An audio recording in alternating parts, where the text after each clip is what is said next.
they come, folks, out at turn number 13 onto the long straightaway here at St. Petersburg. They'll line up 2 by 2, and we are at it. Green, green, green. Racing down the straightaway in turn number 1. The season is underway. Let's see what happens when they work their way into the braking zone. A number of drivers deep down the bottom of the race. There's your first wreck right there. That's Parker Thompson that gets drilled in the side, and that was one of the Team Pelfrey cars that drove right into the side of him. What did I say? A driver just drove straight in. That's TJ Fisher involved, the number 6 of Max Anratty. And it also was one of your perennial championship contenders, Parker Thompson. He gets rolled back around and gets underway. Thompson able to continue. I don't see any damage, aggressive damage on Thompson at this point here. We are going to go full course yellow, but that was a Team Pelfrey entry. The driver with the white rear wing end plates just drove straight into the side of one of, I believe it might have been Parker Thompson who went around. That was unbelievable. That is what we cannot have happen here. Well, Fisher and Hanratty, they came up on the end of that. They just checked up at the very, very end. But we saw Parker Thompson get hung out to the outside. They went 5 wide, and we saw a couple of cars, I believe Garth Ricard, Yufeng Luo, one of those things, and it might have been James Monroe that actually came in. We saw him dive from the outside to the inside. Now, it's early yet. We haven't seen a replay, but 4 or 5 cars swung wide, and as they came in, I think they kind of ran through that apex, came in a little too hot. Potentially, that's where the contact with Parker Thompson happened. I think that was James Monroe that drove right into the side of Parker Thompson, or whoever. He drove right into the side of someone. He never even made the corner. He just came right down in and drove straight into the side of someone. And we've seen this time and time again.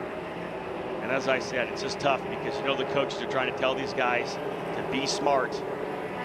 Well, we see Monroe dropping through the running order, so clearly something wrong with that machine as well. He took that was a hard straight-on hit for Monroe. He just drilled the side. Whoever he hit, he drilled him hard on the side. Well, that Monroe car sits on pit lane. Parker Thompson, currently still on the circuit, but taken out potentially on the very first turn of this race, was able to get himself back underway. We couldn't tell if there was damage on though, but for the young man, James Monroe, on the inside of row number 3, he's on pit lane. Here we go. There's the replay right there. You know what? We're lucky that the number 2 of Parker Thompson didn't go over. James Monroe just came straight down into the braking zone and just drove right into the side of the number 2 of Parker Thompson. That was just what a disappointing start here to this race. It's exactly what we kind of foreshadowed was going to happen. Someone was going to try to come down to that corner, miss the braking zone, and expect to somehow get around the corner when everybody else is coming through. Well, we could look if we get an opportunity to see that start again. When they fanned out 5 wide, I think the entrance to the turns and the way that each driver then had to hit that apex and get through the turn kind of threw everything off as they swung wide like that. And when you get an opportunity to see that replay again, you'll see that Parker Thompson really kind of got himself hung out. He didn't get a good start. No, didn't get a good start at all. So that kind of threw him off from the get-go. And as the 5 tried to file back into 1 to get through turn number 1, that's where the chaos ensued. If we do get a chance to see it again, you'll see that Parker Thompson, the number 2, did not get a good jump. Remember, he started from the off pole. What may have been a better call for Parker was to maybe try to get a little farther around the outside before making the turn, knowing that people were coming down the inside. Obviously, it was not his fault for the side-to-side contact, but he did try to come back across to see if he couldn't hold things up a little bit there. But again, needless to say, the damage is done. Some drivers having trouble. Of course, he falling to the tail of the field. Monroe falls back there as well. But look at Dakota Dickerson and Austin McCusker. Austin McCusker started 13th. He will move up into 5th. Dickerson started 16th. You move up into the 6th position. Again, that's one of the deals where let it happen in front of you and just try to see if you can't pick your way through. But I'm telling you, we're lucky that Parker Thompson didn't go over. That was reminiscent of Marco Andretti going over a couple of years ago. When somebody gets to the side of you, the car gets kind of jumped up a little bit, and those tires bite, and away you go up and over. We were lucky that he did not go all the way over, instead was able to continue on. And at this point, the car does not look to be overly damaged. So I think, you know what, I hate to say it, but we're probably going to get a good show out of Parker Thompson trying to work his way back to the front here. Well, Parker currently sitting on pit lane. We've got Fisher, Hanratty, and Parker Thompson sitting on pit lane. Monroe is back out onto the circuit. Running order as we stand right now is Lloyd, Luo, McGinnis, Gavin, McCusker. As Robin said, big move for McCusker and Dickerson. Dickerson now running P6 for Cards. Ortiz, Kane, and McMahon. They are your top 10. Wow, look at that machine. Yeah, there's obviously the front wing. They're pulling that off with Max Handready, but we got a lot of water coming out there. In those side pods on the side of the car there, you see there's damage on the fiberglass. That's where actually the radiators are housed. So obviously a big punch there, probably punctured the radiator. You can see the water, the coolant flowing all over the pit lane. So they're going to try to pull him back beside the pit wall here to get that cleaned up again. But that'll be it for Max Handready. Well, whatever happened to Fisher when he shut it down, Handready, I don't think expected that. Just ran up on the rear wing of that machine, and that caused all that damage. Chain reaction incident, folks. Of course, this happened right at the very front of the pack. James Monroe overcooking it into turn number 1, gets into the side of Parker Thompson, who was trying to cut back in after not getting a good start, maybe a little too shallow on the entry to the corner. See if he couldn't try to save a couple positions. That's the thing about the opening corner. If you even roll out really wide, you may lose one spot, but as long as you're out wide enough, you're going to be able to get back over to turn number 2. Yes, indeed. And currently, we are reviewing the running order. I would hate to be in race control today because as they fan 5 wide, they're reviewing the start and making sure everybody's in order. As we had said, there were some big movers at the beginning of this race, so it'll be interesting to see how they sort everything out when we go back to green again. Let's watch the replay again as they made their way down into turn number 1. And there you see Parker Thompson already has fallen back to 3rd. And yeah, indeed, when Monroe came in there, everybody's trying to find the apex, and then everything kind of bottles up here. There's where the machine of Fisher starts to slow right in the back, and that's where Handready comes into him. You see he's already stopped right down there. Don't know where he made contact. But once you saw it there, you could see that Monroe, everybody else is going to the apex. Right. Monroe was nowhere near the apex. He was still going straight through the corner, and so that's unfortunate. That's something we talked about, and there's James Monroe obviously being penalized for it as well. He gets down to 22nd position now, and we'll see. We'll see if he ends up actually getting maybe a penalty from race control. You never know what may happen here because that was a tough call into turn number 1. But as you said, the guy that's actually coming out, the 2 guys that are coming out on top here, Jordan Lloyd with the lead. Yufeng Luo in the 2nd spot. So those 2 drivers looking good there. That was the inside of the front row, first and third, inside of the first 2 rows, first and third starting order. Robert McGinnis started back at 9th. He was able to avoid it. He goes to 3rd. Luke Gavin. Gavin started, I believe, in the 7th position. He ends up in 4th. McCusker 5th. Dakota Dickerson in 6th spot. Garth Ricard's in 7th. Felipe Ortiz in 8th. Jordan Kane 9th. And Clint McMahon. McMahon started well back in the 20th position. He's now P10. And that's what makes you wonder how that actually all unfolded, and I could see why race control are making sure that this running order is correct before we turn them green. Obviously, it is correct. We're getting the thumbs up that this will be the running order. So some big moves from some cars mired back in the field. And you talked about Dakota Dickerson. He didn't have full throttle yesterday for qualifying, so certainly cost him, but he's right there sitting in 6th. McCusker now P5. So some of these cars able to get themselves moved up. Hopefully we will get to go back to green this next time around. Again, we are checking to make sure that running order is correct, but as it stands right now, it looks to be.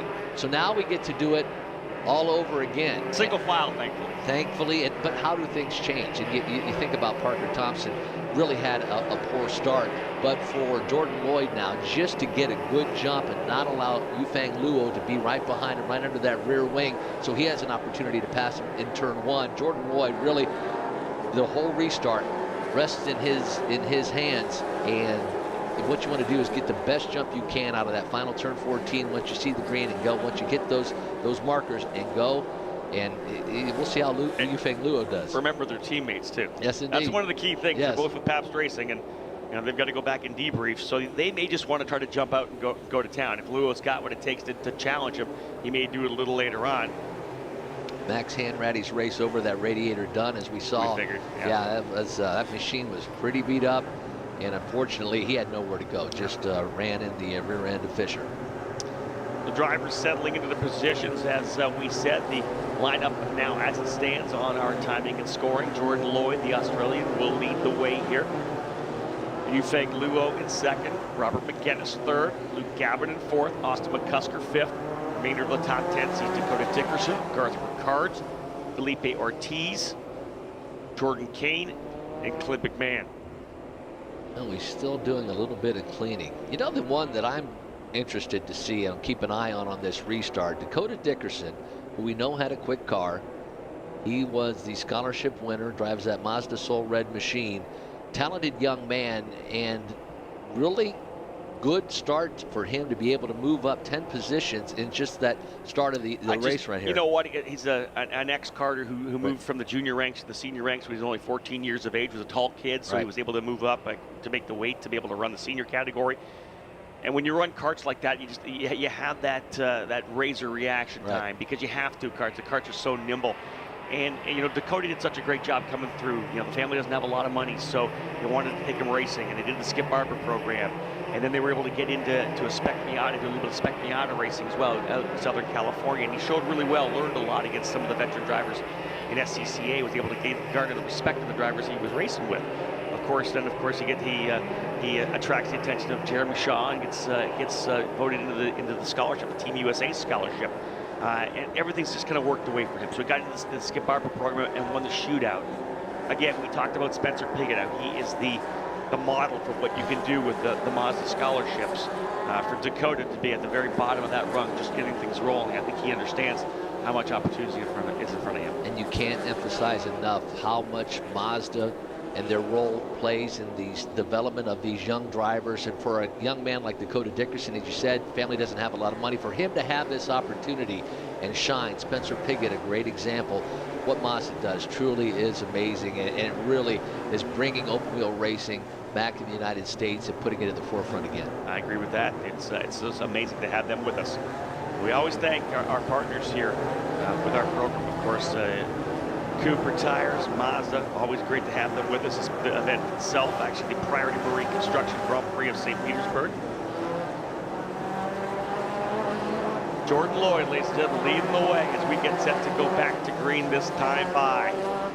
Drivers getting themselves set as they work their way down, I believe, over to turn number 9 now. Well, that's through the kink already. Here we come. So again, now time to go for a single file restart. Ideally, we'll be able to get through turn 1 unscathed. There's about 18 minutes remaining in the session. I don't think we're going to go to laps here. It'll be a time session for sure. Just under 18 minutes remaining. Jordan Lloyd, Yufeng Luo, Robert McGinnis, 1, 2, 3. They'll work their way to turn number 13. Lloyd will have it. We'll go green this time by. Ran into the field, streaming through, and we are green. They fan out again. Michael 3, 4 wide, coming down the front straightaway. That's not going to work. Big contact. That's Garth Rickards that goes around. Man, we have some impatient young drivers in this category here today. Contact of the front straightaway, drivers going left and right, and that is going to be the number 22 of Garth Rickards. I believe they got looped around and into the wall. Still green as they work their way through turn number 3, now making their way down to turn number 4. Garth Rickards is full course yellow because Garth Rickards' machine is tore up right past the start-finish line. Yellow flag out, full course yellow. Jordan Lloyd with a good restart, but we saw in the middle of the field, Rob, the entire field moved 3, 4, then 5 wide. We saw Garth Rickards actually drop down all the way to the wall, and whoever that was clipped him, and really he had nowhere to go as he went 5 wide. Here's the replay, and we see Garth Rickards now dropping down. Actually, he was in the middle. Someone actually took him out. It was one of the Pelfrey cars. So further back, I'm going to say that was probably Jordan Kane. And you know what it was? You could see that Rickards was trying to kind of come across a little bit, and Jordan was kind of up inside him. Jordan should have backed off. Again, you can't tell these kids enough that you're not going to win this race on the opening lap. Just get through the first corner. When a guy's starting to come across, you got to back out of it. You can't be where you are there. You can't stick with it. You can't expect that driver to stop. He's not going to see you. They're coming across. So Kane was about 2 spots behind Rickards when they started. So he made a move. Rickards then cut down, like you said.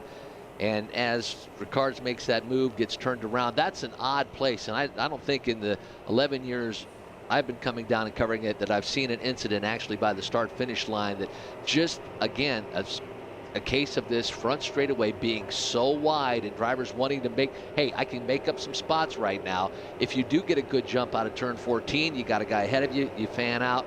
But this is pretty much the product of what happens when you fan out like that.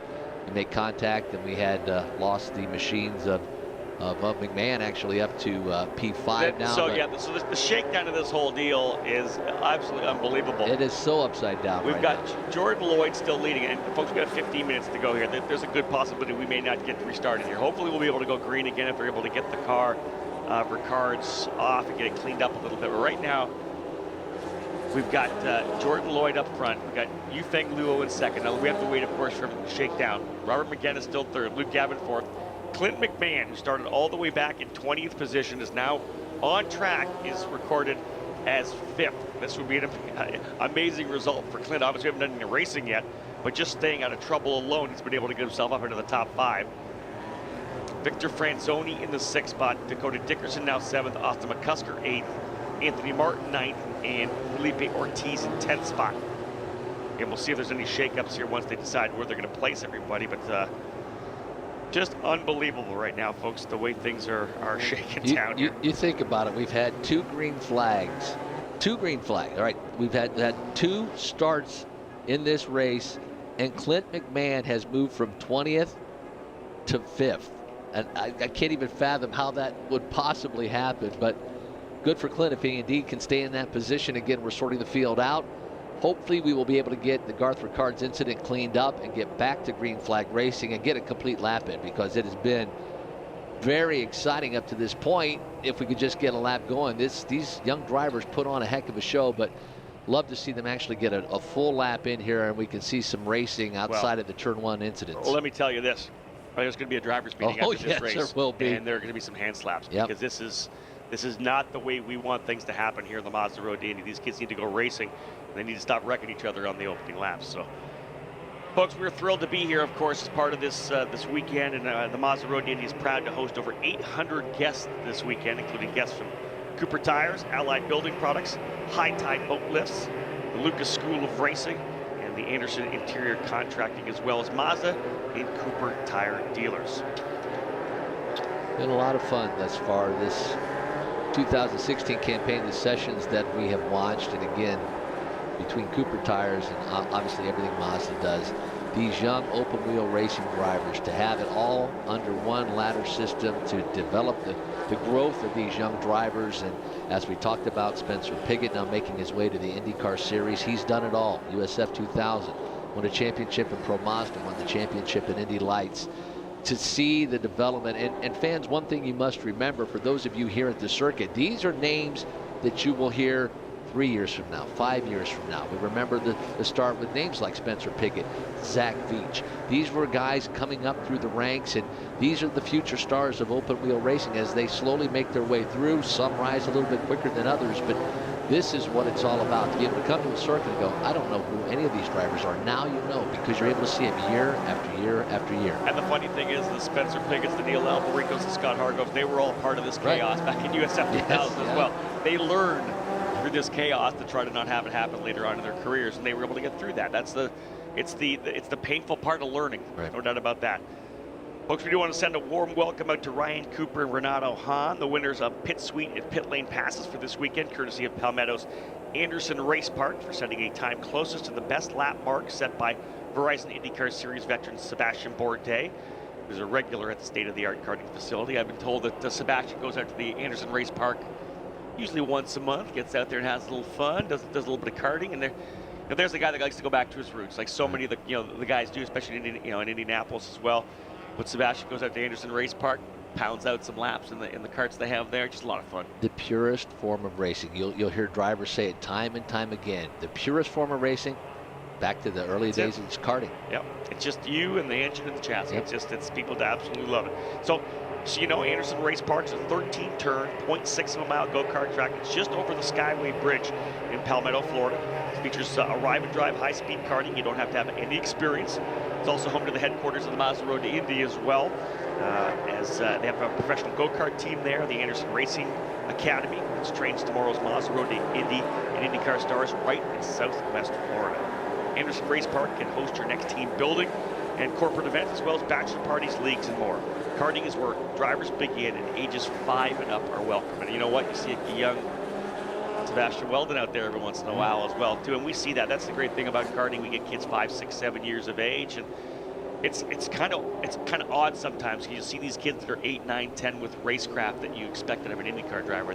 They're patient. They draft. They wait for the last lap to make the move. It's a wonder that they're able to have that kind of racecraft and that kind of strategy at 8 years of age. Well, what's even more ironic, I guess, it not maybe ironic is the wrong word, but for you to follow, I know you followed some of these young men and women 5, 6 years of age. You've seen them run it, and now they've grown, they're adults, and you've seen their entire career progress. It's got to be satisfying for you as an announcer being part of this, the whole program, this Mazda Road to Indy, to see families. And this is a family sport. You have a driver, there's a lot of commitment. Families lose a lot of time when they allow their young boy or girl to start in karting. You have to be dedicated and do it constantly. You can't just walk in one weekend and then take a month off. So that puts a lot of pressure on the families, but you see each side of this racing community and how everybody develops and grows over the years. It's truly wonderful, I think. Well, it is a family sport, and that's one of the things. You go out as a family. You know, it's the mom, the dad, the sister, the brother. Everybody's there. We have teams that have brothers and sisters racing, sisters and sisters racing. Looks like we're going to go 1 to go here. 1 lap to go, 9 minutes remaining in the session. But karting is definitely a family sport, and that's the great thing. And you mentioned me following guys all the way through the ranks. I obviously do a lot of stuff in go-kart racing with my website. But I remember a little shaggy-haired Spencer Piggott. I've known his mom and dad forever, Barry and Shelby. And, we spent a lot of time at the racetrack, the go-kart tracks in Homestead, Florida, and all the way through the ranks. And I have a lot of pride for these young kids because I've watched them go through the trials and tribulations, the ups and downs, the big race wins, but then the losses that they had to take to learn to become who they are. And this whole sport, whether you're talking about Helio Castroneves or Tony Kanaan or whoever it may be, Scott Dixon, they all started karting back in their native countries, and they'll speak fondly of those days when it was just about getting out there and having fun and going racing. Well, the field makes their way through turn number 4, right by the Bright House Networks speed zone. They roll through that 4, 5, 6, 7 complex, the slowest portion of the course, and a great vantage point for you race fans. If you're down in that area, you can see these cars braking, and it can get a little chaotic down there at certain points in the race, especially if drivers feel they can make a pass in turn number 4. You might see them try to roll 2, and certainly if a car gets turned around in turn number 4, it causes that roadblock there and can get congested as well. Then through Pioneer Park down on the north end of the circuit, turns 8 and 9, the field makes their way down into that long Bayshore Drive to turn number 10. Another passing opportunity, and that's what we talked about yesterday, an opportunity to get inside, but rarely do you see clean passing through turn number 10. There is a runoff area there because of the high speeds. Then they do the switchback 11 and 12 and make their way through 13 and 14. That long final turn, that final horseshoe, making their way into what is the widest front straightaway in open wheel racing, this Albert Woodard Airport runway, as they get set to go back to green flag racing. Jordan Lloyd has led this race from the start. Yufeng Liu, McGinnis, Gavin, and McMahon. They are your top 5, and we're about to go back to green flag racing. Well, let's see if we can be clean this time down the straightaway. The green flag will fly. This time they'll stay a little bit more in order. I like the way it's looking right now. They'll work their way down here to turn number 1. Trying to get through cleanly here. You're going to see a lot of motion here. Clint McMahon, as we said, up there in the 5th position.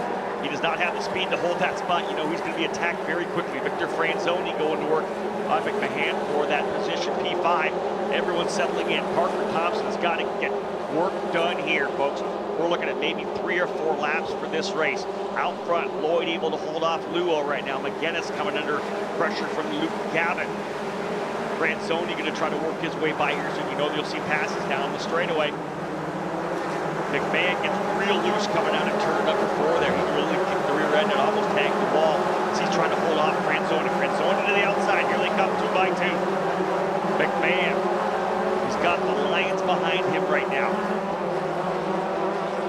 Look at everybody getting aggressive. There goes Anthony Martin to the inside of Dickerson. He goes through for 7th. Everybody getting stepped up behind Clint McMahon right now. Being told Parker Thompson getting a potential penalty for too many men over the wall. Well, a lot of penalties being handed out here right now. Too many to talk about here on the broadcast at this point here, as we only have 5.5 minutes remaining. Local yellow right now, turn Number 9, not sure of the car, but we did see that congestion there, Bob. Yeah, no doubt. There's a move there, finally. Franzoni able to go to the inside of McMahon at the end of the straightaway. So Victor Franzoni now goes into P5. With McMahon doing whatever he can to try to hold on to a position here in the top 5. He really got lucky being able to get out of the way of all the incidents and able to work his way forward. That's a veteran driver, though. He's been running SCCA Formula 500 and Formula 600 for probably 15 years or more. So a very cagey and savvy moves to be able to get out of the way here.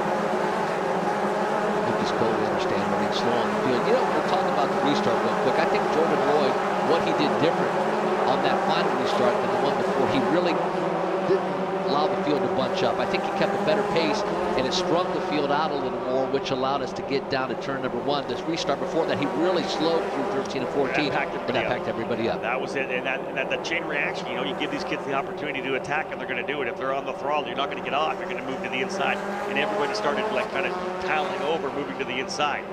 Victor Franzoni starting to look on the rear wing of Luke Gavin. We'll see if he can't make a move down into turn number 1. Closest battle in the field right now with just 4 minutes remaining in this event. Round number 1 for the USF2000 series.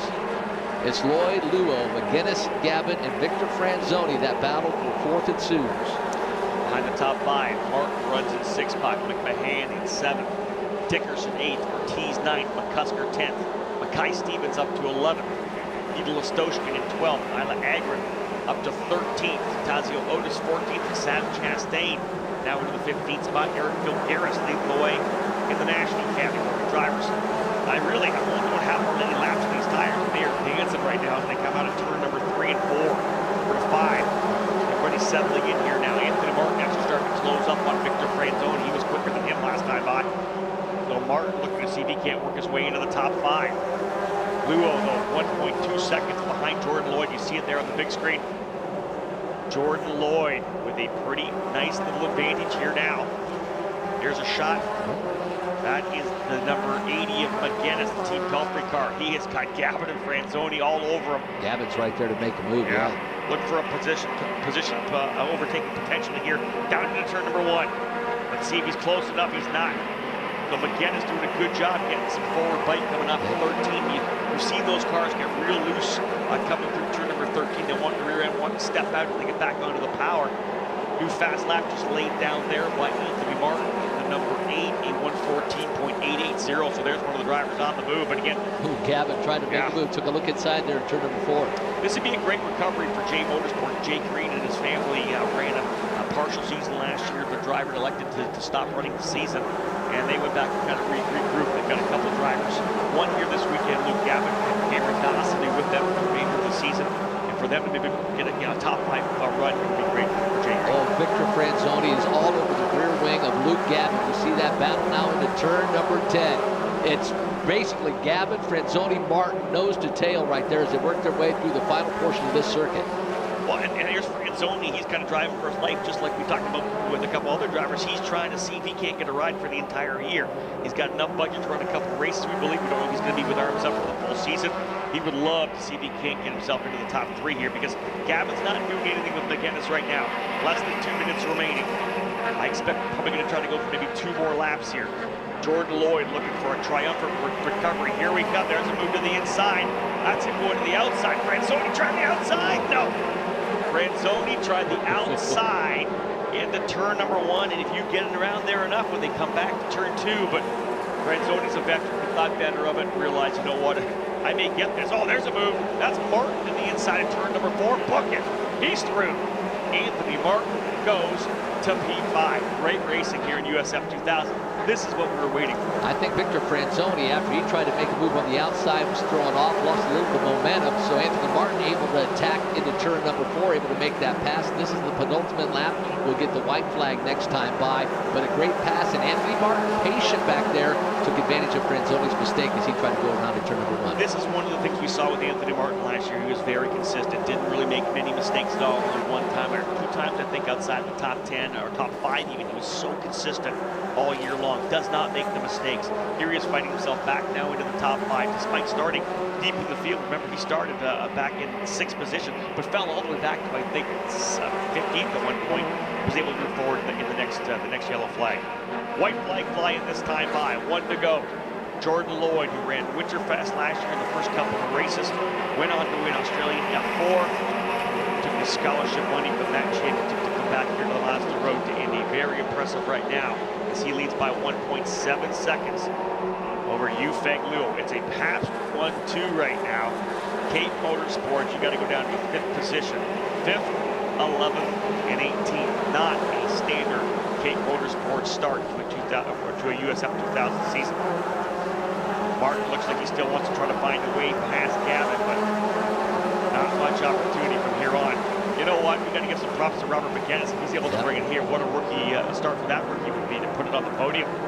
Started 9th in this race and might end up on the podium. We will see as Anthony Martin starts to look at the rear wing of Luke Gavin. He is all over him, hanging himself under the rear wing. Look at him all over him here right now. Will he try to put it to the inside here? Oh, he's got, if he has the momentum, he can actually get around him. McGinnis, Gavin, and Anthony Martin out of turn 14 to take the checkered flag. Here they come. Jordan Lloyd, folks, with the victory here in round number 1. Yufeng Liu will get 2nd. 3rd is going to go to Robert McGinnis. 4th, Luke Gavin. 5th is Anthony Martin. 6th is Victor Franzoni.